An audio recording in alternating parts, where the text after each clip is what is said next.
the biggest thing that inspired me was just being constantly told no from a young time. I knew that I wanted to write for fashion publications. And I was like, this is something I wanted to do. I don't have a journalism background, but as as an academic, I write a lot. Of course, it's not the same in that sense, but I think the amount of edits and then the amount of rounds that your article may go through is similar.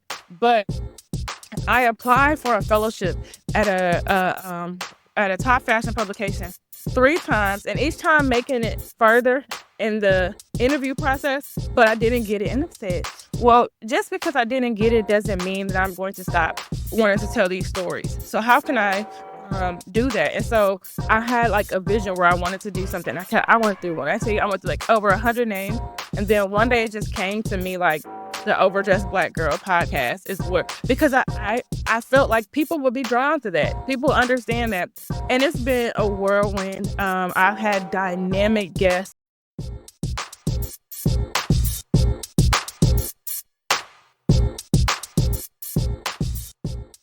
Welcome to another episode of Innovation Insights, where we dive deep into the minds shaping the future of industries through innovation, creativity, and groundbreaking research. We believe that innovation happens in all aspects of life. I'm your host, Dr. Eulanda Sanders. Today, we are delighted to feature Nia Allen, a dynamic force in the fashion industry and a beacon of academic excellence. Nia is not only the creator of the Fashion Weekend, an annual event that champions diversity and innovation in fashion, but also the proud owner of the Curated Estate, a luxury resale store that offers an exquisite selection of high-end fashion. Nia's passion for luxury fashion is also showcased on her YouTube channel, The Overdressed Black Girl, where she shares invaluable tips and personal insights on securing the best luxury deals. Her enthusiasm for empowering individuals to curate their personal style resonates through every episode and post.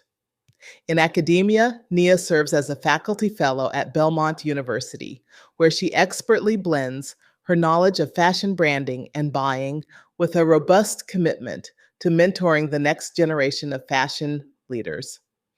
Her previous role as a diversity dissertation fellow at Middle Tennessee State University and her ongoing doctoral studies at Texas Tech University in hospitality and retail management reflect her deep commitment to education and diversity in the fashion sector. Nia's educational background is impressive, with a BA from Clark Atlanta University, a master's in communication from Loyola University, and a master's in fashion industry studies from Kent State University, equipping her with a multifaceted perspective on fashion and communication. Today, Nia will share how her experiences, from her roots in Cleveland to her impactful presence in the Lone Star State, drive her mission to weave diversity, equity, and inclusion into the very fabric of the fashion industry. Join us as we dive into a conversation with Nia Allen, a true innovator and change maker in the global fashion community. Nia, welcome to the Innovation Insights podcast. Yes, thank you for having me. I'm excited to be here. Well, it's been nice. We met, I think, via our International Textile and Apparel Association. LinkedIn. Yep. LinkedIn is how we met.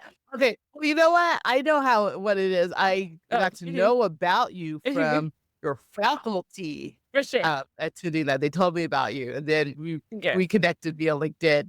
I'm so happy to have you. It's been fun to watch your journey in academia, but then also you as an entrepreneur too. So tell us a little bit about your background.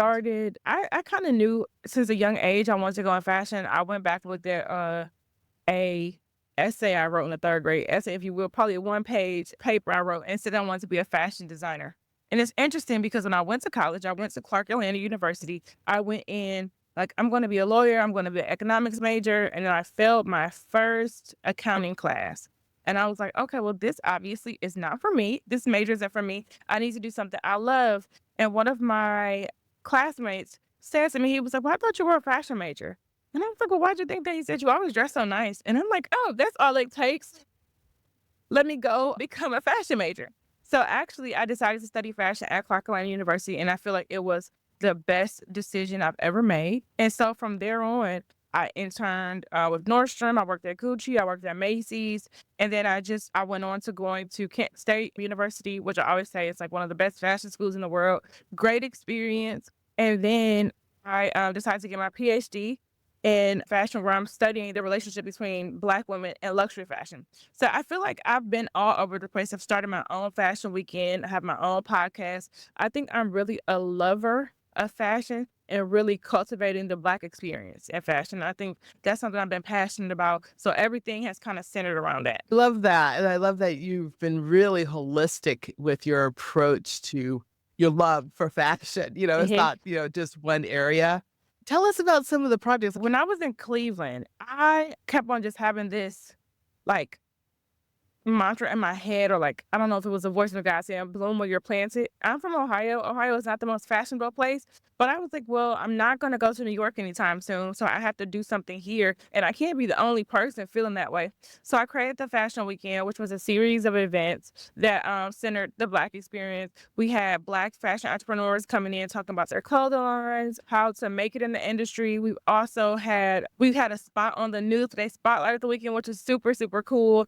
I had a fashion brunch where Dr. Tamika Ellington came in to speak, and I had Dr. Don Karen come in to speak just about their experiences in the industry as Black women. And I think it really just gave a voice to a group of people that kind of feel marginalized and left out, especially in a space like Cleveland. And I feel like that is something that I loved, because it was such a cool experience just to see how people really connected to it. And everybody was I would get messages and people would say, "We love this experience. We had such a great time. I'm so happy you've done this," because Cleveland just does not have that. But now they have a Cleveland Fashion Week coming, so that. But I think sometimes when the experience is specifically catered toward a group of people who feel left out, it definitely makes them feel appreciated. So yeah. Well, thank you for doing that. And I mean, how innovative and entrepreneurial of you to just, say, see a need and take some action to make a change there. Oh, and you have so many actions that you're taking. So let's talk about the Overdressed Black Girl podcast. One, I love the Thank name you. of it. And can you really be overdressed? Can you I be? know that's what they say, but I feel like I feel like it's a double meaning. They say double entendre, but I say double meaning. I feel like sometimes as Black women, we always feel that we have to be dressed to the nines to be welcomed in certain spaces. So for me, I feel like I'm always overdressed no matter what, but also just attributed to the style of Black women is just, it's bar none. Like nobody can outdress us, nobody can outdo us. And so that's what it is. So I think it's also just my ode to the love I have for Black women, specifically in fashion, but Black women in general for sure. So what inspired you to start the podcast? The biggest thing that inspired me was just being constantly told no from a young time. I knew that I wanted to write for fashion publications. And I was like, this is something I wanted to do. I don't have a journalism background, but as an academic, I write a lot. Of course, it's not the same in that sense, but I think the amount of edits and then the amount of rounds that your article may go through is similar. But I applied for a fellowship at a top fashion publication 3 times, and each time making it further in the interview process, but I didn't get it. And I said, "Well, just because I didn't get it doesn't mean that I'm going to stop wanting to tell these stories. So how can I do that?" And so I had a vision where I wanted to do something. I went through one. I tell you, I went through over 100 names, and then one day it just came to me the Overdressed Black Girl podcast is where, because I felt like people would be drawn to that. People understand that. And it's been a whirlwind. I've had dynamic guests. My first guest, Elliot Carlisle, when I tell you, you get sometimes so used to people saying no that I was like, I'm reaching out to everybody. And he said yes. And he was like, I haven't done a podcast in a long time. Yours is the first one that I've done in years. And I was like, but our connection was instant from that moment. And he believed in me. I mean, and his work is dynamic. He works with the CFDA and he has his own consulting going on. But for him to believe in me, I felt like, okay, I feel like the imposter syndrome it kind of went away a little bit. And so I just kept going from there. And I had Mary, she has an HR role for a luxury fashion company. So talking about how DEI is shifting in HR for fashion companies. And then I had an author come on speaking about her book was about being a Black woman in the fashion editorial industry, and how, how sometimes she felt like she had to fight through microaggressive behavior, fight to tell our stories, fight to also steal, but on her same end, keep a job. So Danielle Prescott, she was awesome. She was one of my guests. And then this year, I have a lot of guests lined up. And I think what what people who follow the podcast will start to see is that it's a communal thing. And that's what's the most important thing. And I feel like I love the fact that the podcast isn't so, like, I'm an academic in some ways, so it isn't so rigid in so many ways. It's free flowing and it's free forming, and people are able to tell their stories without restriction, and also talk about their experience in the industry without feeling as if they're going to be judged, or they're going to be maybe told, "Well, I don't believe that happened." And I think it's just such a great space, and I love it. And I hope to take it, and I'm saying it just so it's documented. I hope one day it'll be on screen, it'll be on stage, and I hope that I'll be on red carpets talking to people, asking them, like, what are you wearing? What inspires you to wear things like that? Why did you choose to work with that designer? And things like that. So hopefully one day. Well, you're putting it out there to the universe. So that is good. That is good. It will happen. It will happen. Well, thank you for giving a space to people that oftentimes are not, or maybe not on a regular Yes, for basis sure. on podcasts, and letting them tell their stories. And we'll make sure that the podcast link is Oh, well, put thank you. into the descriptions of these. I appreciate Yeah. that. Yeah. I mean, we promote everything that Well, people do. thank you. So, oh yeah. So you mentioned writing in the fashion media, and you've had a lot of examples of being a freelance Hmm. writer and articles. Could you talk about some of your articles that you've written Yes. and the impact of those? Yes, I have to say. So I remember wanting to write for business and fashion. I think there's always this idea that things happen instantaneously. I actually got greenlit to write the story for business and fashion maybe a year before it actually came out. So and I was like, okay, it's so interesting because I thought maybe it might never come out, because sometimes, things are evergreen and there's other things going on.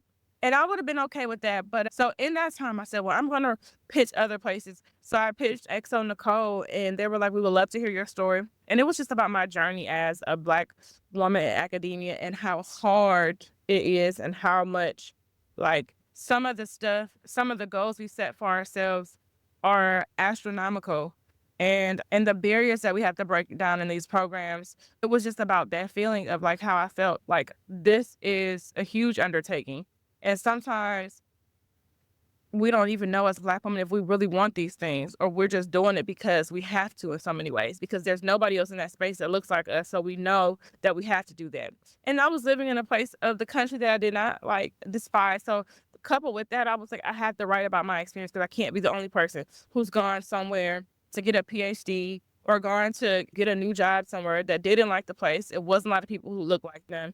Had to write about it, and I got some great, like, women were commenting on the, like, on the post that they posted on their. I said, this is such a beautiful story because they've experienced it. And then I got to write for Business Insider, talking about my experience as a Black girl growing up, being adopted. My mom, my adopted mom, but that's my mom, is amazing. Like, I feel like she's like the biggest cheerleader I've ever had in my entire life. So with her, when I was right before I had my son, I said I wanted to meet I was like, before I have kids, I have to meet my biological mom, because I don't want to have that hanging over me, or it within my mind before I have my first kid. And it didn't work out that way.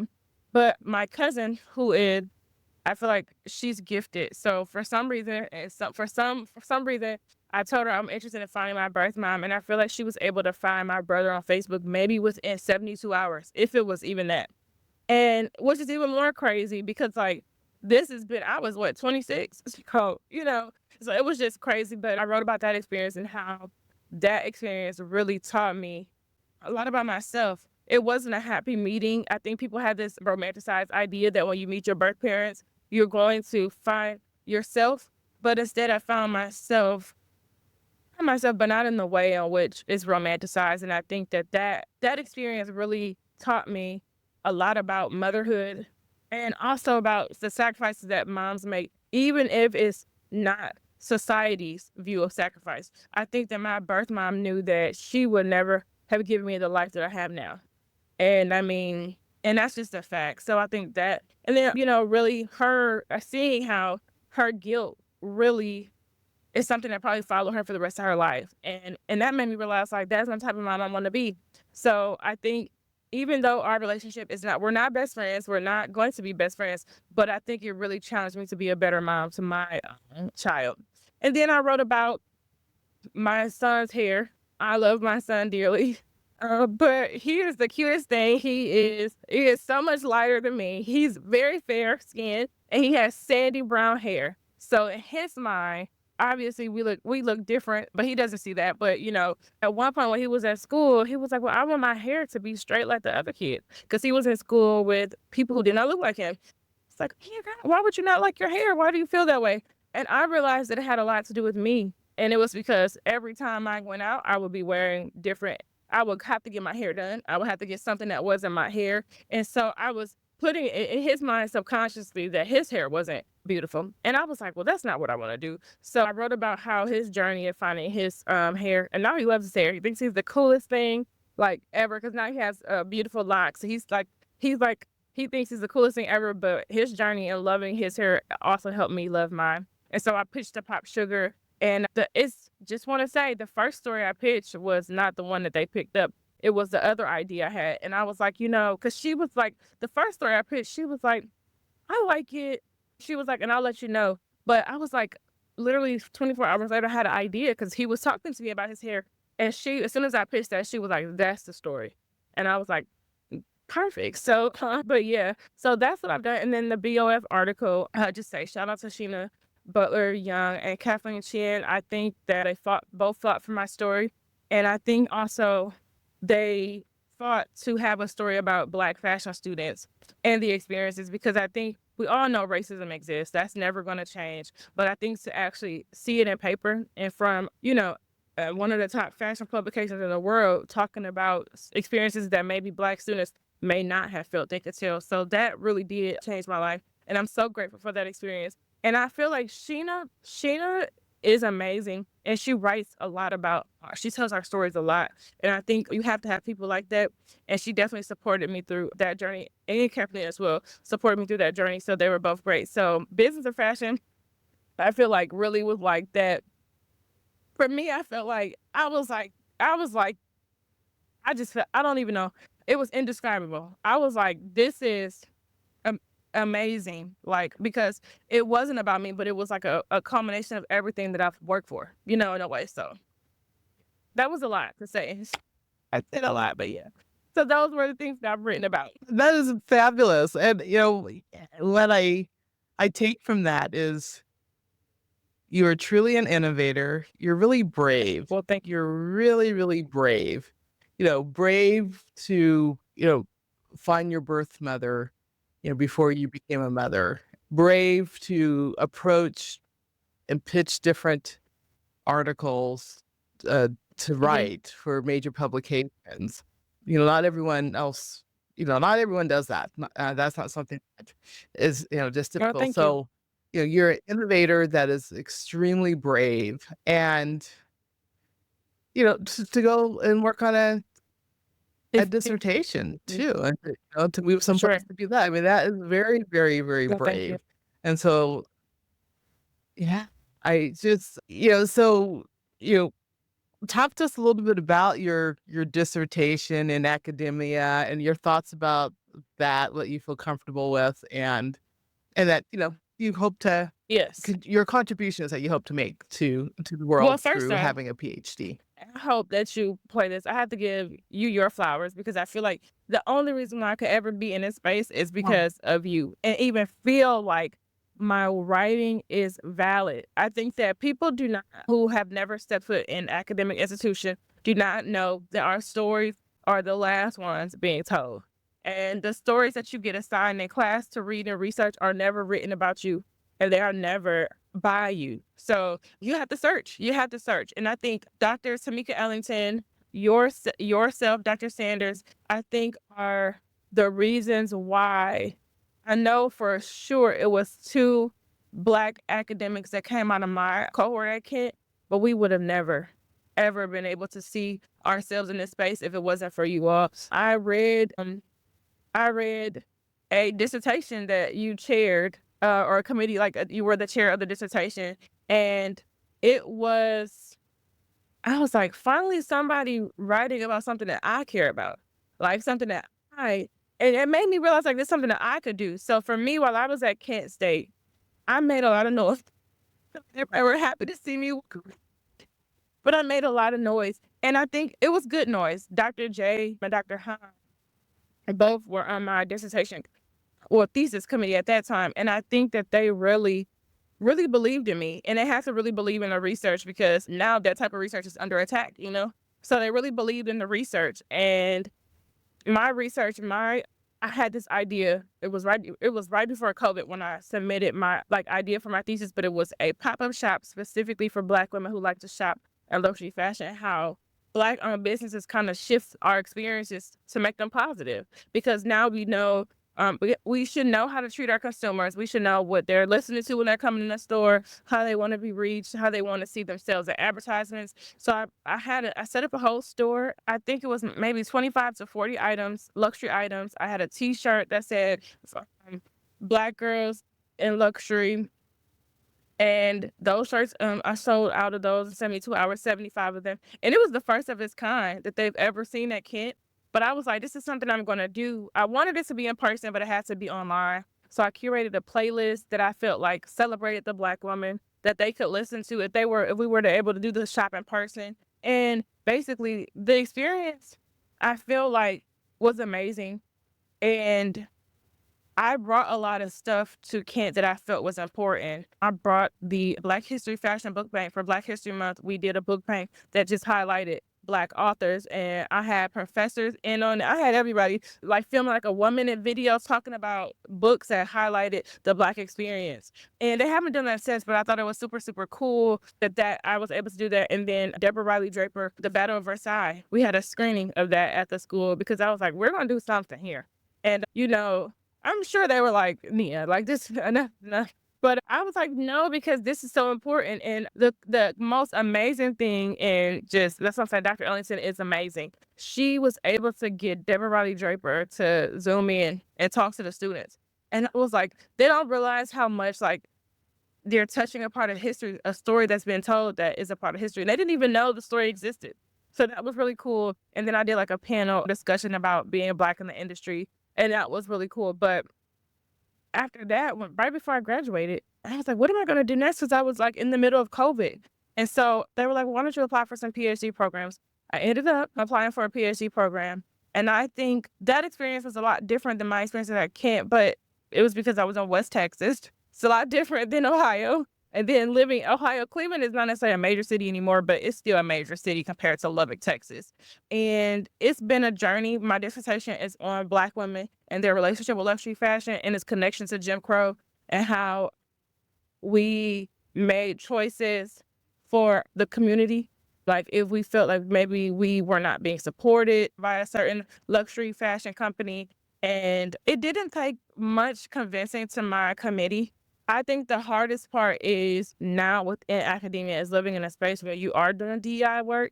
And, my committee is 100% in, but sometimes it feels like my work is not necessarily, I can't really, it's just harder when I feel like the first place where the DEI bill was even introduced was at Texas Tech. And so, as you can imagine, doing race work it doesn't feel welcomed. So I feel like everything I've done, like, it just doesn't feel like welcomed work, is what I'll say. So, Yeah, yeah. yeah. Oh, I can imagine. I can imagine. And even if we weren't in this time, I think there would still be spaces that it's not welcome. Within ITAA, when I finished my dissertation, which was on Black female slaves and their experiences in their own words, basically, it received the Best Dissertation Award that year. That's what they called it then. And there were people during my presentation that walked out. There were people later on in the bathroom complaining about that. And even years later, I had some colleagues make some comments about the only reason why I won Yeah. was because Yeah. of the I topic. agree with you. Yeah, Yeah, and experiences haven't really yeah. changed. So no, I haven't. And the reason why I'm telling you this is not to be dismissive of what you're feeling and going through, but to lend support in that, yeah, you know what? We just have to keep going.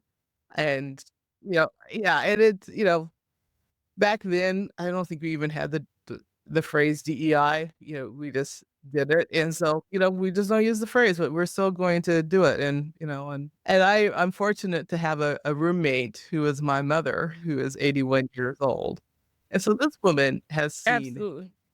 For sure. a lot, Mhm. Mhm. a lot, and so sometimes Mhm. I will complain or whine sometimes, and she's like. And then she Yeah. kinda looks at me and I'm Mhm. like, "Okay, you know what? Okay. I was not okay, Mhm. you were Mhm. integrating, uh, government Mhm. agencies being the first Black woman in, the 60s to go work in the state." For sure. Okay, never Yeah. never I think mind. that I'm that's just something that is always, I think, in the back of our head, specifically as Black women, is that there were ones that came before us, and we will get through whatever it is that we're experiencing now. But I do understand it can be very isolating. I think I remember, and I'm so happy that we do have spaces where, like spaces that you've created, because people don't realize how sometimes even going to a conference can be isolating if you're the only Black woman there. I'm presenting at a conference at SMU at the end of the month, and I am so excited because a lot of the people are people of color, and I'm like, this is so exciting because now I feel comfortable in a way. I don't feel like, okay, I'm not gonna hang out with you all after this is over. Like I feel like I can hang out with some of okay. you all, and I feel like those of Mhm, you who are there really to mhm. learn more. So for sure. Well, I'm excited because there's young Yes. scholars Thank you. like you, and, I mean, there's a bevy of scholars because there used to be, like, Yolanda and, Mhm. the Mhm. generation above me. A couple of other people, and then, fortunately, Yes. Mhm. Tamika Ellington came along, and, there's been others since, but Mhm. now, I mean, there is just Yes. a Oh, bevy yes. of you out there, and I'm here to support, getting through any challenges that we have Mhm. right now because you all have such amazing stories to Yeah, tell, thank such you. energy. I mean, all the things that you have just listed that you've done during this podcast, I'm kinda Well, like, thank you. It's "What?" definitely been a journey, for sure. Well, it's really been a good journey, so just thank you. Yes, Take thank you. care of Mhm. yourself, though, because Mhm. no one else is gonna do that. To know it and academia No, is I not agree. going Yeah. to do that, and that's pretty Mhm. much for anyone, and I do believe that academia in some ways is not built for women. Absolutely. Women that have families and jobs and Mhm. it's gotten a little better over the years, but and for Black Yes, women, it it is. is a Mhm. challenge. It For is a challenge.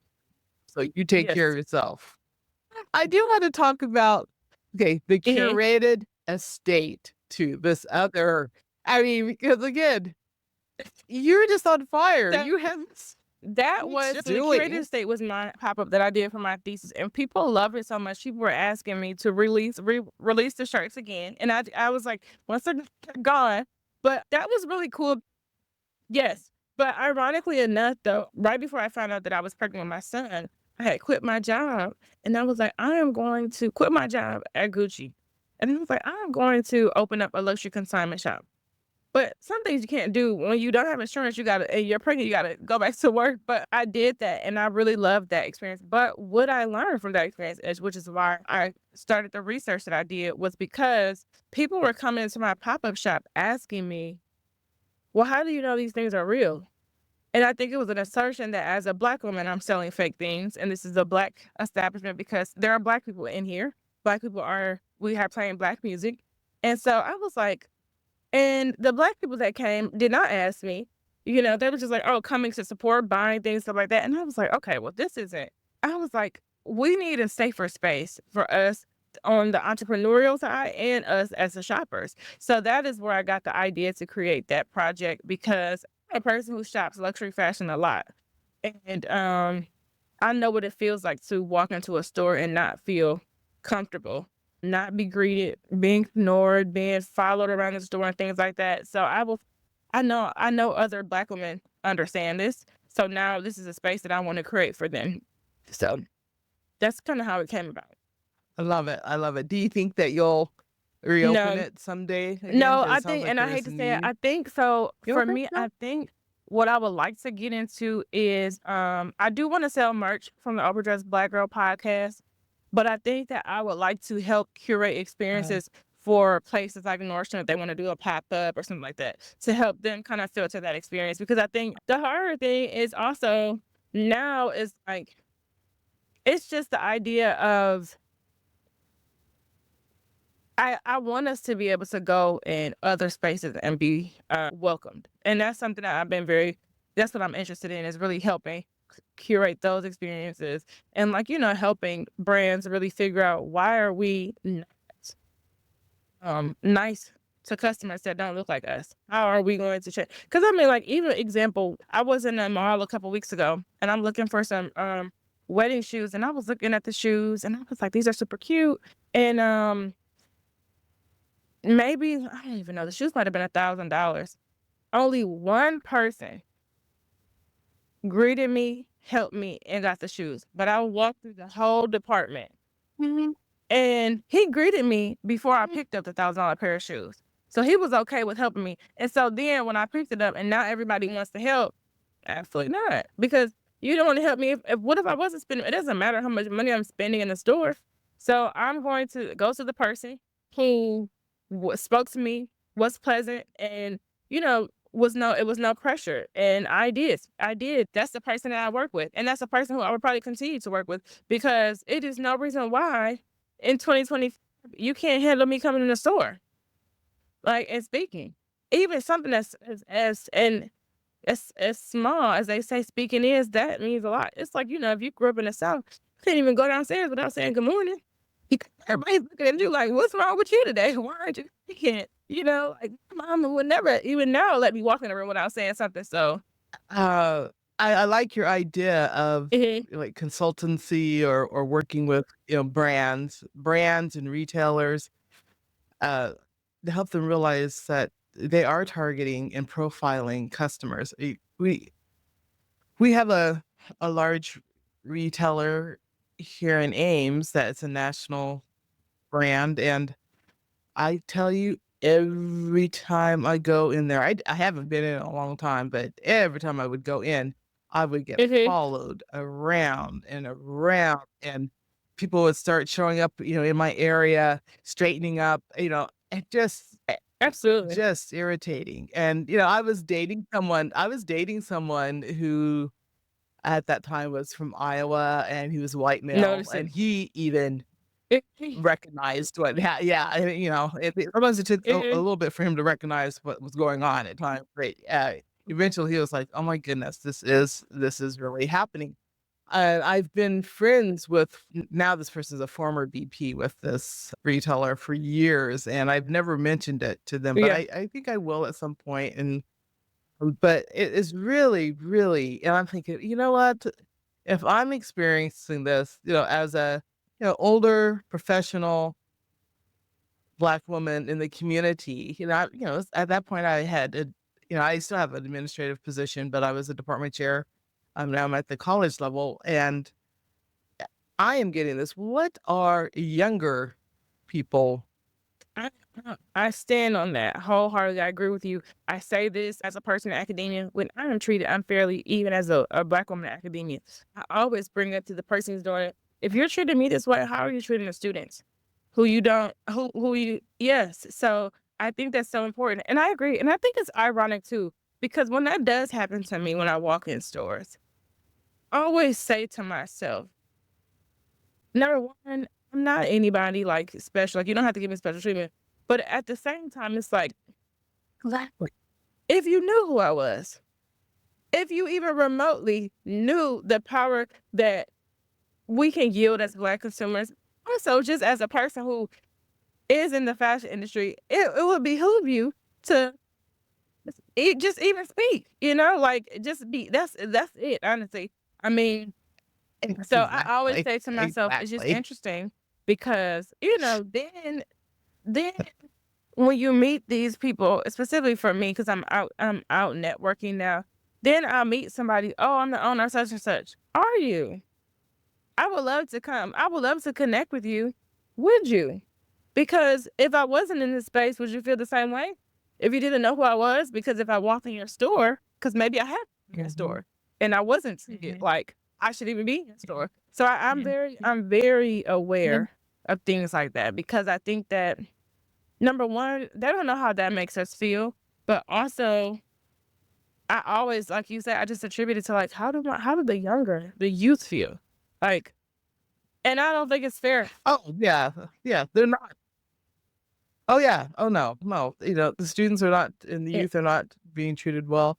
And I will say this, I don't I think that sometimes people I don't care think so either. how you feel about it. And I just laugh because 'cause I'm thinking, "You know what? You really don't know the buying Absolutely. power that I do have and the resources that And I then do have." also within my research, Um, which is on like boycotting luxury fashion brands, you don't understand how your store could literally be one social media post away from never being open again. Like, so why are you not being nice? Because like it's unfortunate that we have to take powers into our own hands in that way. But like it's nothing wrong with being nice. So being nice is good. Yes, yes, in mhm. so many different ways. Oh my goodness. Wait, no. You mentioned some of your future possible projects. Is there anything else that you would, like to share that you put out there to the universe that you or the Innovation Insights podcast that plan to do? So we can have you back later on to talk. I would like to turn my dissertation into a documentary. And I will say, I want to just tell this story if we have a couple minutes. My family is huge. My grandmother had 25 brothers and sisters. So we have a huge family reunion every single year. And we were sitting one of the sessions, my family does like sessions and stuff, and we were in Alabama. I want to say Montgomery, which if you go through Montgomery, it's such a eerie feeling being somewhere where so much history is. We got to go to, I want to say, oh my goodness, on the one of the HBCU campuses there, they have the houses of MLK's house was there, I think, and then it was another two like big civil rights activist houses, homes are there.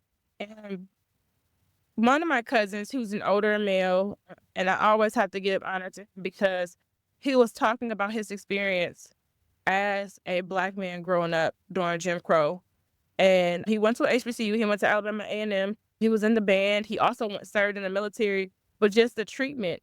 And I think there was this conversation about how, you know, why didn't they fight back? Like, why didn't you fight back? Why didn't you? And he said, well, if I fought back, I wouldn't be able to tell you the story today. And I wouldn't, you might not be here if I fought back. So it made me realize like how much Jim Crow really affected the generations before us. And listening to my older aunts talk about how they boycotted stores, how they marched with like Dr. King, and how they felt when they're being mistreated. And so for me, I was like, that's kind of similar to how Black women act in a way now, like, so for me, I would like to create a documentary basically blending the past into the present, the movements from the past into the movements now, and how they're similar, and how they, maybe like how one of them got started. But one of the biggest things I find it is, Black women have always been communal, and so we fight for bigger things. Like, sure, I may want this Gucci bag, but dignity is more important. So I may wait.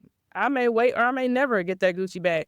Or I may find a way to maybe purchase it secondhand or, through an independent retailer and things like that. But I would like to turn my dissertation into a documentary to chronicle that and just really blend the past and the present, because I think sometimes we feel our generations are so disconnected, but I think people will see how connected we are and how a lot of the stuff was given to us, the tools were given to us from them. And even now, like what we're going through now with this within policy and within government, I feel like I always tell people you have to look to Black women and ask them what they did during times of peril, because that's the only way we're going to get through it. But know that we will get through it. But that is the only way that we'll get through it, is talking to the Black women of the past who've experienced, you know, I don't want to much worse, at least at this point, things that we can even imagine. I know one of my older cousins integrated the schools, and she said that was the worst experience of her life. And when I say older, she's like maybe 60. So like things like that are, I want that. I want to be a part of that sector amongst the generations. And then just the Overdressed Black Girl podcast, just hopefully really, really, really just blowing up and just becoming a thought leader.